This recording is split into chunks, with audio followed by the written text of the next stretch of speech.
Today, I'm going to talk to you about worm towers. They serve a multiple use.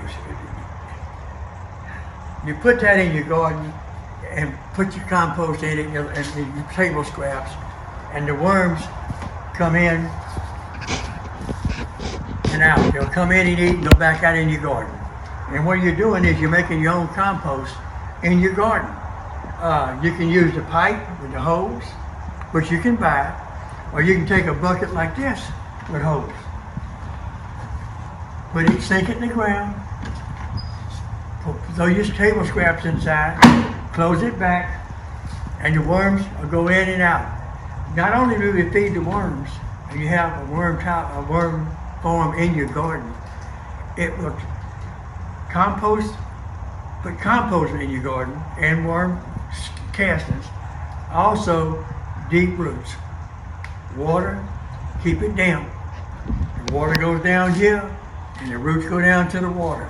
You're deep rooting them plants, which means they'll grow faster and stronger.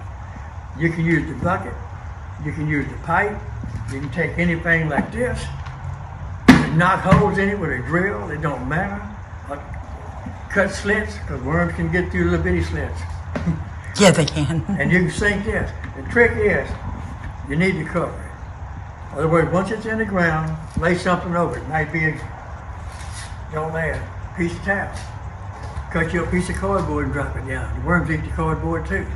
So you compost in the cardboard, you cover a compost in your garden. Now, what else? Now, the trick is, if you're a gardener, the odds are you got a shovel.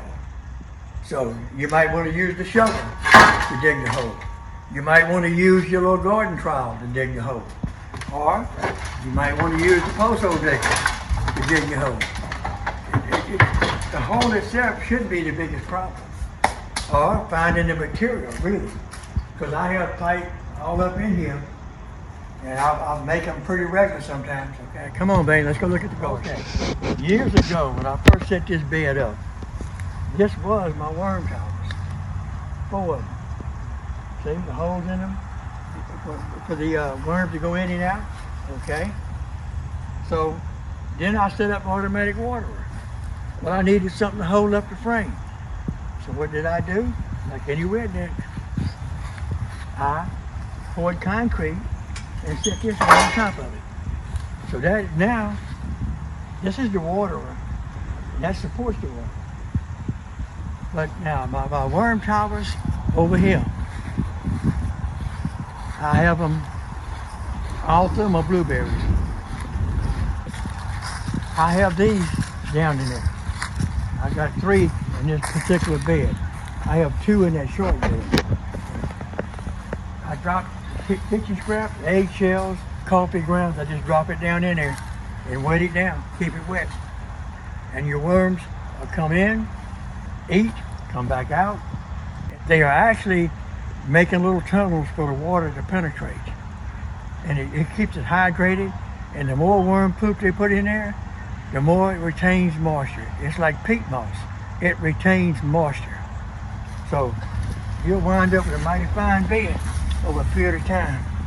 Look at that. That's my blueberries. That's my blueberries. I got my blueberries out front. These were bought local. They also worm towers and deep rooters. I imported these from Arkansas.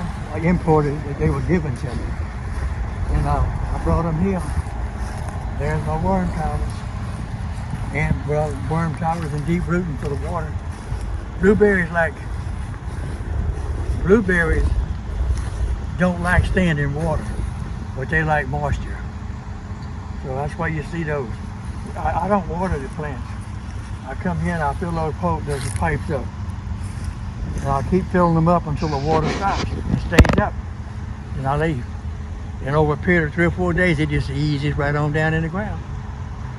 Now, I cover my worm bins, my big ones. But the small ones, I usually just throw the scraps in there and wet them and forget about it.